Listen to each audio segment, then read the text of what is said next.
news this evening. NGO empowers grassroots women with skills for sustainable livelihood. Federal Ministry of Labor and Plasmida equip Plateau youth on workplace skills. Plus, inmates from Jos Custodial Center regains freedom. Good evening and welcome to NTA Just News at 7. I am Ruth Stephen Hockey. To succeed in today's dynamic work environment, digital literacy, effective communication, and problem-solving skills are essential.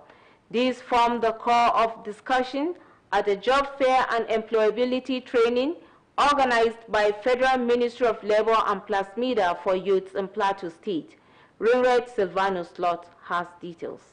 With the changing landscape of work in the world and Nigeria, the Federal Ministry of Labor and Employment, in collaboration with Plasmida and GIZ, put together this job fair and employability training for job seekers to be trained, develop skills, and interface with employers. A talk by the Regional Customer Head Northeast Multi-Choice Nigeria on the future of work in Nigeria highlighted that the present labor market is more drawn to skill than to qualification, hence the need for job seekers to develop skills, network intentionally, and fit with current reality. You go to government offices these days and you'd see that a lot of people are beginning to put down the normal files, computers. You would see government offices sending their staff on training on how to be computer literate. And that's to show you that there is actually a need for digital literacy. Stakeholders at the event unanimously agreed that whenever a job seeker gains employment, it contributes to government productivity. As such, individuals help provide solutions to challenges in the workplace. We contribute to Nigeria's sustainable development priorities by promoting employment, strengthening the quality of TVET systems, fostering gender equality, and advancing inclusive and decent work opportunities. It is left for the employer and the job seekers to engage, and that is what we are doing today. So we want job seekers and employers to meet themselves today and establish a relationship. It means poverty is reduced. It means social vices is reduced. It means people will begin to gain trust with government agencies trying to bridge these gaps.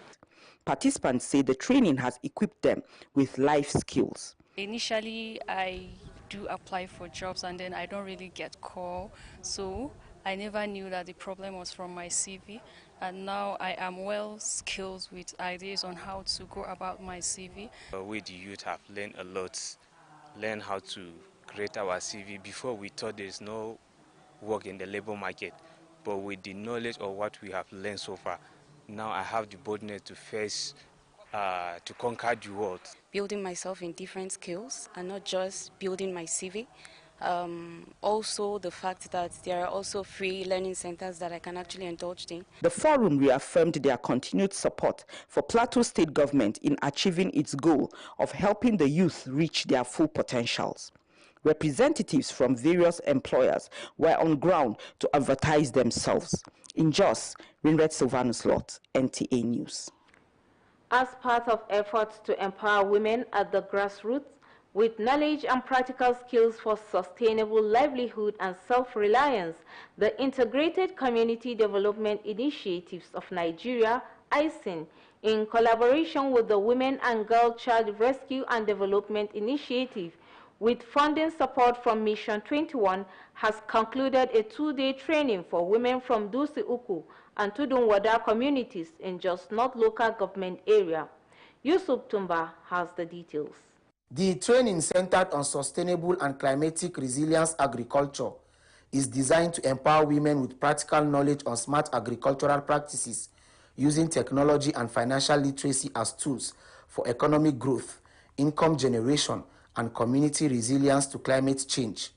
Some of the participants expressed appreciation to the organizers for giving them the opportunity to learn innovative methods of farming and managing their finances. We really learn a lot because they teach us about farming, that is backyard farming, how we don't need to go into much land, but the little one we have in our backyard, we can be able to make good use of it. I've learned a lot, and which I believe it will help me and others.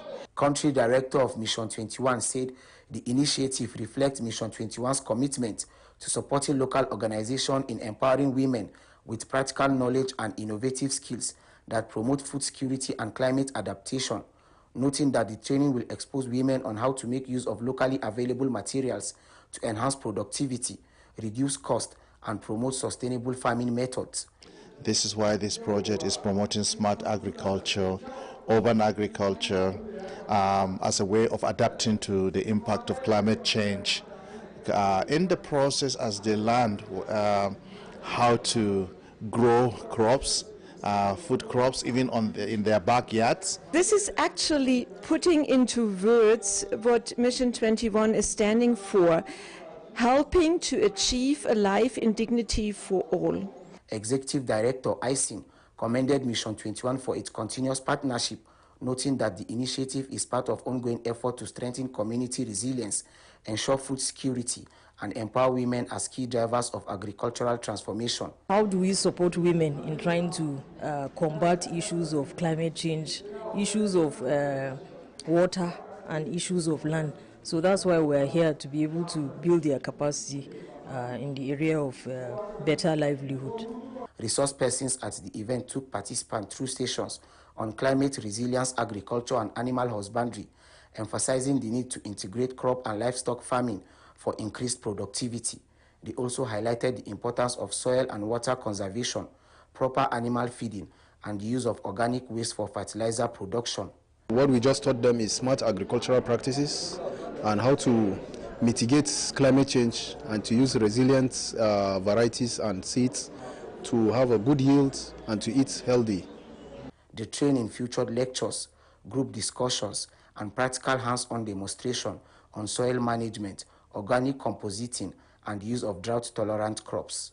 In Jos, Yusuf Tumba, NTA News. 21 inmates who have been unable to pay their fines have regained their freedom from the Jos Custodial Center and other centers in the state following a humanitarian intervention by participants of Senior Executive Course 47, 2025 of the National Institute for Policy and Strategic Studies, Kuru. Lucky Jerimapak reports. The gesture formed part of the corporate social responsibility of the course participants, which is aimed at supporting prison decongestion and giving indigent inmates a fresh start in life. Some of the released inmates expressed joy, thanked NIPS for helping them regain their freedom and reunite with their families. God brings some people here to come and learn. But when you are outside, God will be speaking to you, but you will not understand him. You cannot hear him because of the outside world is too noisy for you to hear him. But many of us discover God here. And many of us that did evil thing now discover that doing evil does not pay. The Monitor General of Sec 47, Colonel Mukhtar Daroda, explained that the release of the inmates aligns with the Institute's motto towards a better society and the drive to promote justice and inclusive development. For us to see what we can do to add value to the society in line with the NIPS mantra, which is towards a better society. And we are happy to say that today the Controller General of Corrections has also approved and see reason why we need to do this. Also very important for me to say is the fact that the inmates we are facilitating their release today are those with very crimes that are considered as very minor. Ensure that they do not go back to their old ways, okay? To reduce recidivism, if I put it that way.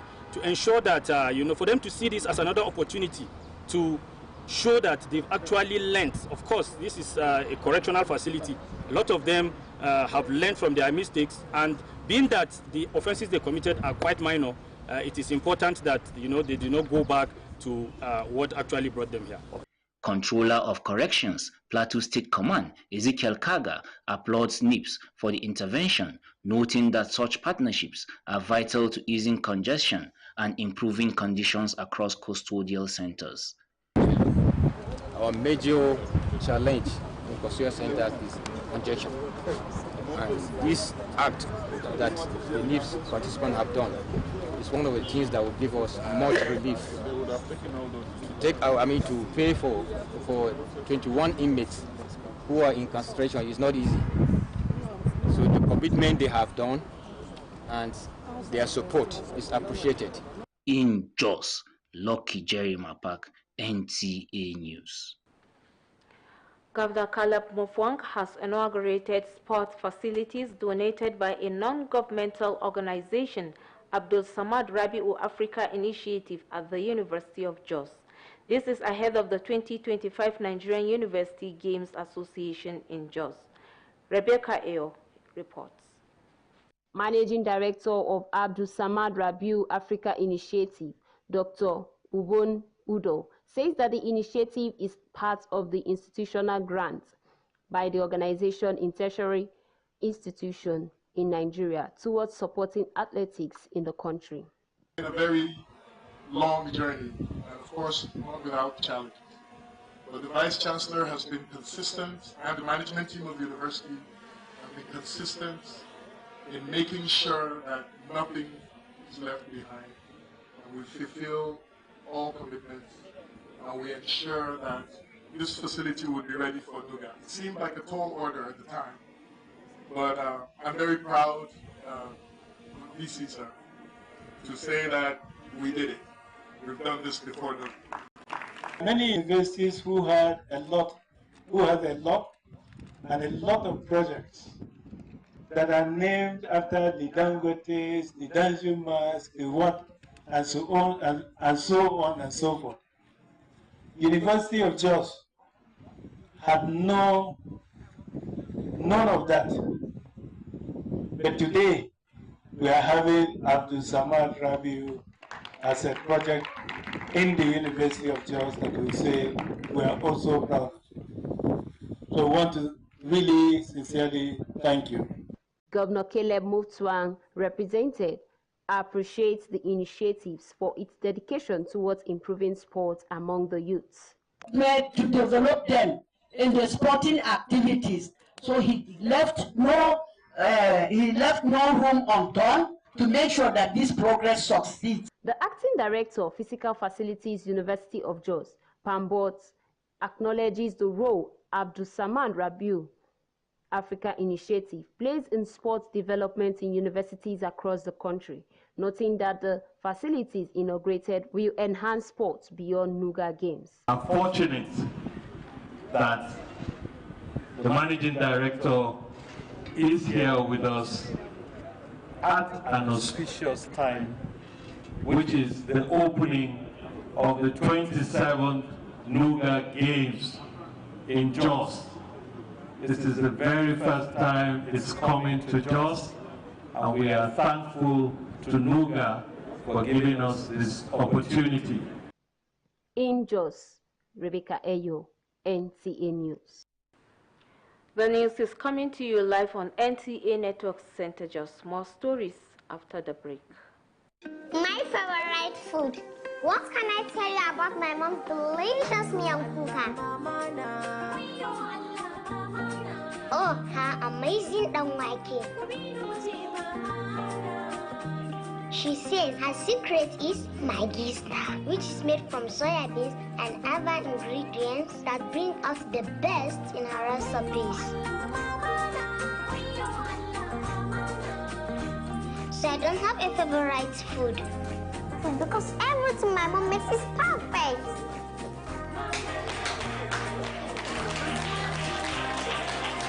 Maggie, cook the difference. Thank you for staying tuned. And now talking religion, worshippers at the fiber mosques in Jos have been admonished to uphold good character and foster peaceful coexistence among all members of the society, regardless of religious or ethnic differences. This formed central message at Friday prayers led by Imam Muhammad Awal Danladi. Domnam Nimel takes it from here. In a sermon, the Imam of Jos Fiber Mosque, Mohammed Awal Danladi, urged Muslims to uphold the virtues of patience, honesty, and unity, described them as key principles that strengthen society and promote peaceful coexistence. He encourages worshippers to always speak only what is good in line with the teachings of the Prophet. As usual, in this masjid, we are a masjid that try to bring everybody along. It centers on good attitude and behaviors towards your neighbors, towards your guests, and towards everybody you meet on the road. Even if they are way far, you have to respect them. You have to give them their right. Among those who observed the prayer was the member representing Pangshin Kanke Kanam Federal Constituency, Yusuf Adamu Gagdi, who called on citizens to continue living peacefully with one another, irrespective of religious or ethnic differences. One another, irrespective of our faith, tribe, whether you are Muslim or Christian, we are all humanity, we are all human beings, and we worship one God.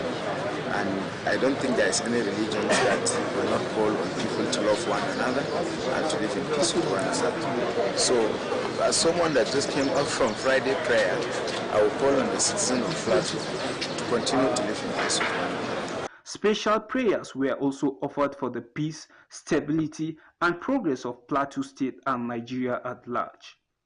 In Jos, Romnanimel, NTA News. The Church of Christ in Nations has called on its leaders and members to diligently avoid any form of speech, conduct, or activity during worship that could incite division, promote political bias, or weaken the unity of the body of Christ.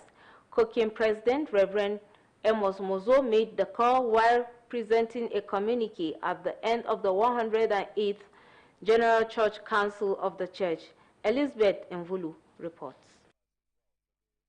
The 108th General Church Council of the Church of Christ in Nations concluded with the presentation of a communique by the COCIM President, Reverend Dr. Amos Mozo. He emphasized the Church's support for traditional institutions in promoting peace and security across communities. The communique also recommended the establishment of a forum where church leaders and traditional rulers can engage in continuous dialogue on community security matters. The President expressed gratitude to God for the progress recorded in the mission fields under COCIM mission to nations and reaffirmed the Church's commitment to consolidating and expanding its missionary work in the coming year.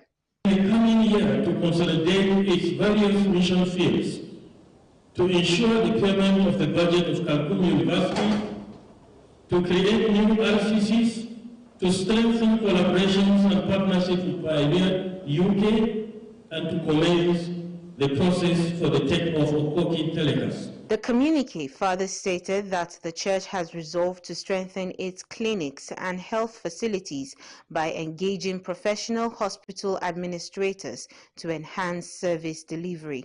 He congratulates Lieutenant Colonel Reverend Petrus Pam Yam on his appointment as Acting Director, Nigerian Army Chaplaincy Service Protestant, and prays for God's help in discharging his duties, and appreciate the Nigerian Army Directorate of Chaplaincy Protestant for finding Lieutenant Colonel Reverend Petrus Pam Yam worthy of this position. The COCIM President also urged members to remain steadfast in prayers for peace, justice, and unity in Nigeria. In Jos, Elizabeth Nandi Envolu, NTA News. Meanwhile, Vice Chancellor of Khartoum University, VOM, Professor Audu Gambo, has announced that the institution is ready for the accreditation of about 11 programs by the National Universities Commission this month. Speaking at the 108th General Church Council of the Church of Christ in Nations held at the COCIM headquarters auditorium, the Vice Chancellor explained that securing full accreditation will be a great relief for the next 5 years before another round of accreditation is due. A statement signed by the Protocol and Information Officer, Bulus Gambo, the 2025-2026 admission exercise is ongoing. More students will be admitted into the various programs offered by the university this year. Professor Gambo notes that the university has witnessed remarkable progress, including the installation of an e-library acquisition of new books and encyclopedias, and other improvements to enhance effective teaching and learning. He expressed optimism that the current academic session looks more promising than previous years. The Vice-Chancellor expressed appreciation to the university's proprietor, Reverend Amos Mozo, Chairman of the Board of Trustees, Professor Suleiman Bogoro, and Reverend Daniel Gula, among others, for their continuous support and encouragement. He appealed to the church leadership to sustain their kind gestures towards the institution. In his remarks, Dr. Amos Mozo, who is also the president of Kokin, thanked the Vice-Chancellor for his dedication and sacrifices which have led to the institution's significant achievements. He also commended the management and staff for their commitment, assuring that the church leadership will continue to support the university within available resources. Senator representing Plateau Central, Diket Plank, has issued pensionable appointment letters to 12 youths from his constituency. 10 of the beneficiaries will join the Federal Polytechnic Nasarawa, while 2 will serve at Kaduna Polytechnic in both teaching and non-teaching roles. The appointments cutting across tribal and religious lines include non-indigens living in the constituency. A Yoruba, Igbo, Fulani, and Idoma brings the total number of youths employed through the senator's efforts to 100. Nanle Gujo, speaking on behalf of the senator, urged the beneficiaries to be good ambassadors of the state and share their blessings to uplift others. Silas Buba, a constituent, praised the senator's 2 years track record and encouraged voters to re-elect good leaders for greater dividends. Bashir Jibrin thanked the senator for renewing the youth's hope and vowed to represent him well. Abigail Ode, a widow and parent of a beneficiary, lauded the senator for easing parental burdens and pledged support for his political ambitions. The senator's office has promised more appointments are forthcoming. And be a good citizen and be supportive of government policies and programs to move the country forward. That will be all on the news this evening. Good evening.